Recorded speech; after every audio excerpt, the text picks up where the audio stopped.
নির্বাচনী পথসভার সম্মানিত সভাপতি, মঞ্চে উপবিষ্ট বিএনপির বিভিন্ন স্তরের নেতৃবৃন্দ, অঙ্গ সংগঠনের নেতৃবৃন্দ, মঞ্চের সামনে খুঁটামারা ইউনিয়নের প্রাণপ্রিয় ভোটারবৃন্দ, সাংবাদিকবৃন্দ, প্রশাসনের কর্মকর্তাবৃন্দ, সকলকে জানাই আমার সালাম।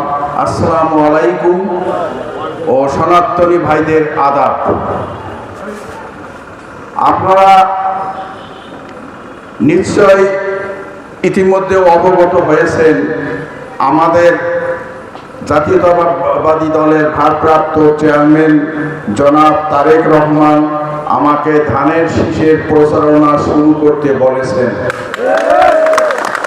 তার এই ধারাবাহিকতায় সকল ইউনিয়নে আমাদের প্রচারণা অব্যাহত আছে।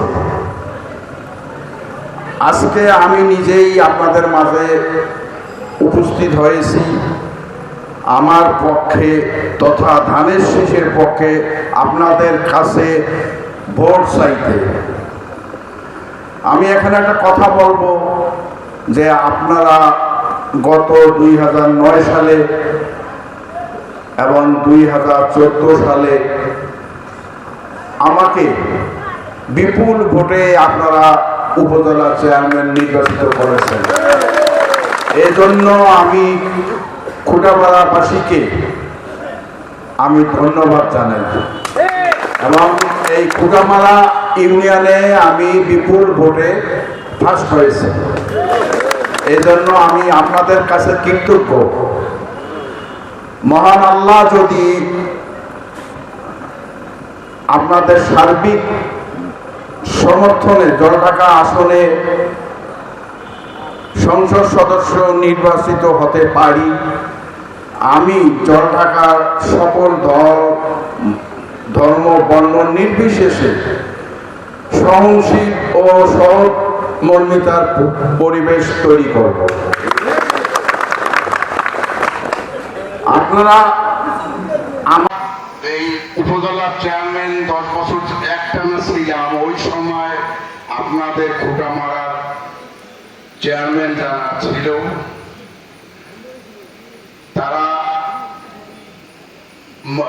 বা মেম্বার যারা ছিল তারা আমার সঙ্গে কাজ করে দেখেছে। আমি একটা কথা এখানে বলবো, মানে একটা উদাহরণ দেবো আপনাদেরকে। উপজেলায় টেন্ডার হয়, বিভিন্ন থানার কন্ট্রাক্টররা কাজ পায়। একদিন ডোমার উপজেলার এক কন্ট্রাক্টর, ওনার বিল হয়েছে, তা বিল হলে বিলেই ইঞ্জিনিয়ার সই করে, ইঞ্জিনিয়ার ইউনোকে দেয়, ইউনো সই করে আমার কাছে পাঠায়। ঠিক সেই প্রসেসে ফাইল আসছে আমার কাছে। আমার তোর পাশে আমার টেবিলে ফাইল যখন আসবে আমি দেখবো, দেখে আমি সঙ্গে সঙ্গে সই করে দিয়ে দেবো। তো ওই কন্ট্রাক্টর ইউনোটা ইঞ্জিনিয়ার অফিসে দাঁড়িয়েছিল। ফাইল যখন ও দেখছে যে ফাইল ইউনো সাহেবের কাছে গেল, তারপরে ইউনো সাহেব পাঠাইল। তা সে তো মনে করছে যে ফাইল হয়তো আজকে বাইর চেয়ারম্যান সাহেবের ওখান থেকে ফাইল আজকে বাইর হইতে পারে, নাও হইতে পারে। ওর কিন্তু জলঢাকার উপজেলার চেয়ারম্যান সম্বন্ধে তার কোনো ধারণা ছিল না। ওর বাড়ি ডোমা। ও ইউনো সাহেবের ওখান থেকে পিয়ন ফাইল নিয়ে আসছে আমার কাছে। পিয়ন আমার কাছে ফাইল আনে, আমি দেখে সই করে দিয়েছি, দিয়ে ফাইল নিয়ে যাচ্ছে। ওই কন্ট্রাক্টর আসতেছে, রাস্তায় দেখা বলছে কে ফাইল কই করে ফাইল নিয়ে আসছে, তাহলে সই করছে? বলে হ্যাঁ সই করে দিচ্ছে। সে তো অবাক হয়ে গেছে যে আমার উপজেলা ডোমারে যদি এই ফাইল হইতো, এই ফাইল তো আজকে তো ফাইল হইতো না, হয়তো আগামীকাল বা পরশু দিন আমার এই ফাইল হইতো। তার কারণ এটা আপনারা যারা কন্ট্রাক্টর আছে তারা জানে একটা পার্সেন্টেজ আছে। ওই পার্সেন্টেজ যতক্ষণ দিবে না ততক্ষণ চেয়ারম্যান সই করবে না। এটা অত তার উপজেলায় এটা আছে। সে তো অবাক হয়ে গেছে যে আমি তো অবাক হয়ে গেলাম যে একজন চেয়ারম্যানের চেম্বার থাকি ফাইল এই 10 মিনিটে বাইরে আসে, সে অবাক হয়ে গেছে। সেটাই আমি আপনাদেরকে, আপনারা, আমি গত 2বার নির্বাচিত হয়ে আমি আপনাদের ভোটের মর্যাদা রাখছি, আপনাদের সম্মান রাখছি। আমি সেটা হলো কি, আমি কোনো দুর্নীতি করি নাই। এই জামাতে ইসলামের ভাইরা আমার বিরুদ্ধে আমি দুর্নীতিবাজ, আমি লুট করছি বা আমি এত টাকা মারি খাইছি, এটা বলতে পারে না। তাদের বক্তব্য হইল মাঝে মাঝে বক্তব্য, যেগুলো বলতে কিনা। আর একটা বক্তব্য, আমার ছবি দেখি বলে যে মাথায় টুপি নেই। আমি তো এগুলো শুনি, হ্যাঁ, যে মাথায় টুপি নাই। আরে ভাই, যারা হজে গেছেন তারা দেখছেন, আমরা মানে কেউ এখানে নিয়ত বান্ধি, আবার কেউ নিচে নিয়ত বান্ধি, তাই না? আমি ওখানে হজে দেখছি এক দেশের মানুষ আছে, তারা 2 হাত ছেড়ে দেয় দিয়া, তাই বলে কি নামাজ হবে না? একদিন বোধহয় মিজানুর রহমান আজহারি সাহেবে বলবো যে এগুলো নিয়ে আমাদের কোনো বলা দরকার নেই, যে যেখানে নিয়ত বান্ধব নামাজ হবে, তা মাথায় টুপি থাক আর না থাক, ওদের সমালোচনা হলো এটা। এদের লজ্জা থাকা উচিত, তাদের চরিত্র তো জলঢাকার মানুষ জানে না, এটা তো জানার আর বাকি নাই। আমি চেয়ারম্যান থাকাকালীন আমি তো ওই রিলিফের বা কোনো দান দক্ষিণার মানে যেটা আসতো আমি ভাগ নিতাম না। ইউনো এবং চেয়ারম্যান, আমি চেয়ারম্যানদের ধন্যবাদ জানাই, ওই 2 আমলে যেসব চেয়ারম্যান ছিল আমি ধন্যবাদ জানাই।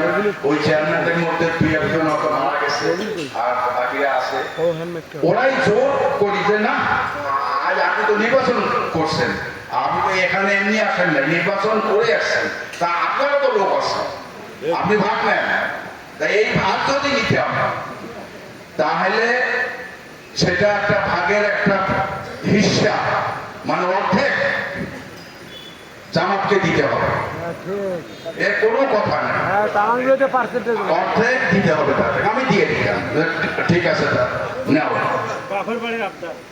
তাহলে সেটাই আমার কথা হলো যে আপনারা আমার সমালোচনা করেন, আমি কি দুর্নীতি করছি, কত টাকা ওই 10 বছরে কামাই করছি, কি করছি, আর মানে সেটা সে সমালোচনা আপনারা 100 বার করেন, কিন্তু এইসব আজে বাজে সেদিন একখানে আপনাদের ট্যাঙ্গনমারির এক কৃতি সন্তান বক্তব্য দিচ্ছে, একটা মানুষের তো একটা সম্মান দিয়া কথা বলা।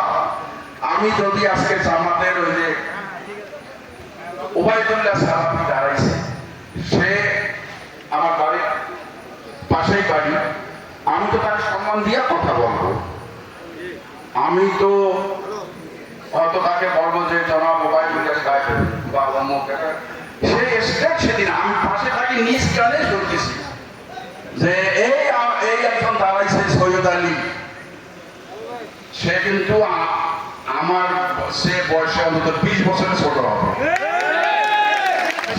সে বলতেছে যে এই যে সৈয়দ আলী, সে ওই সময় আমাদের পিছনে ধর্ণা দিয়ে করে আমরা তাকে চেয়ারম্যান বানাইলাম, আমাদের সঙ্গে এখন পেইন্টিং করতেছে। আরে তোমরা কি দেখাইতে পারবে কদিন বলছো আমি জামাতের জন্য, ডকুমেন্ট দেখাও। আমি তো চ্যালেঞ্জ ছুটি দিছি, যে আপনারা ডকুমেন্ট দেখান যে আমি জামাতে জয়েন করছি। যাই হোক, আমি আপনাদের মাধ্যমে বা এখানে অনেকে সবার মাধ্যমে ওনাদেরকে অনুরোধ করব যে আপনারা গঠনমূলক সমালোচনা করেন, রাজনৈতিক সমালোচনা করেন, তাহলে সেই সমালোচনাটা শোভা পায়। কিন্তু এবং তারা এ কথাও বলে যে আমি কথাই বলতে পারি না, কিন্তু তাদের কথাটা ঠিক। সেটা হলো কি, আমি কারো সমালোচনা করতে পারি না, আমি মিথ্যা কথা বলতে পারি না। এই জন্যই তারা বলে যে আমি কথা বলতে পারি না। আমি আসলে আমি কারো সমালোচনা করাকে আমি পছন্দ করি না। এটা ব্যক্তিগতভাবে কারো সমালোচনা করা আমি ব্যক্তিগতভাবে পছন্দ করি না, এটা আল্লাহ পছন্দ করে না। এটা ধর্মের একটা মানে অপমান করা হয়, তাই এরা এদের কাজে হইল এই সমালোচনা করা। কিন্তু সমালোচনা করলে এখন বাংলাদেশের মানুষ, একটা মূর্খ মানুষও অনেক বোঝে এবং খুবই চিন্তা ভাবনা করে। আগের মতো আর ওই ইয়া নাই যে হুজুকে ভোট দিবে। মানুষের চিন্তা ধারণা মাথায় আছে, তারা বুঝে সুঝে, এবং কেউ একটা কথা বললো সেটা সে কথাটা তারা ভালোভাবে বুঝবে, বুঝে বক্তব্য এবং ভোট দিবে। তা আমি আপনাদেরকে অনুরোধ করব, আপনারা অতীতে আমার কার্যকলাপ বা বর্তমানেও সেই 2009 সালে আমাকে ভোট দিয়েছেন, 2019 সাল পর্যন্ত 10 বছর আমি চেয়ারম্যান ছিলাম। তারপরে তো আমি দাঁড়াই নাই, এবং ইনশাআল্লাহ তারপরেও যদি আমি দাঁড়াইতাম আমি চেয়ারম্যান হতাম। কিন্তু সেই সময় আমাদের দলের নিষেধ ছিল, বিএনপি থেকে নিষেধ ছিল যে নির্বাচন করা যাবে না। তা আমাকে ওই সময় ইউনো ওসি ওই যে আগে মানে ইয়া বোকাই গেল না, তখন দিনে বোঝাই যাবে, তখন এমনি তো তারপর ওই ভোট হলো। তখন আমাকে ওসিটা বললো আপনি নিশ্চিন্ত থাকেন, আপনি দাঁড়ান, আমরা দেখো কোনো রকমের ভোটে গন্ডগোল হবে না। তা অবশ্য মানে হইতো না। তারপর যেহেতু আমার দলের নিষেধ ছিল আমি আর দাঁড়াই নাই। যাই হোক, আমি ওই জন্য বলবো, আর ওই উপজেলা চেয়ারম্যান এখন এমপি, ওই সময় আমি উপজেলা চেয়ারম্যান ছিলাম, আমার কাছে মাঝে মাঝে ফাইল আসতো, চিঠি আসতো, দেখতে আমরা যে একটা এমপি কি পরিমাণ বরাদ্দ পায়, এবং একজন এমপি যে বরাদ্দ পায় ওই বরাদ্দ যদি সঠিক পথে ব্যয় হয় তাহলে একটা কনস্টিটিউশনের মানে উন্নতি করা এটা কোনো ব্যাপার না। আরে আমি ওই সময় দেখছি কবরস্থান ঘেরার জন্য প্রজেক্ট দিছে, মসজিদের কাজের জন্য প্রজেক্ট দিছে, মাদ্রাসা মন্দির পুরো প্রজেক্টের টাকাই গায়, পুরো প্রজেক্টের টাকাই গায়। আমি সই আমার ওগুলা দেখে সই করতে আমার হাত কাঁপে, কিন্তু করবো কি, উপায় নেই, সই করতেই হবে। তাই এই ছিল তখনকার অবস্থা।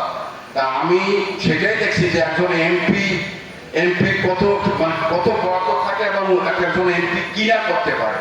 তাই এটা যদি সৎ পথে মানে করতো আজকে এই দেশের উন্নতি আরো। যাই হোক, মহান আল্লাহ যদি আপনাদের সার্বিক সমর্থনে জলবায়ু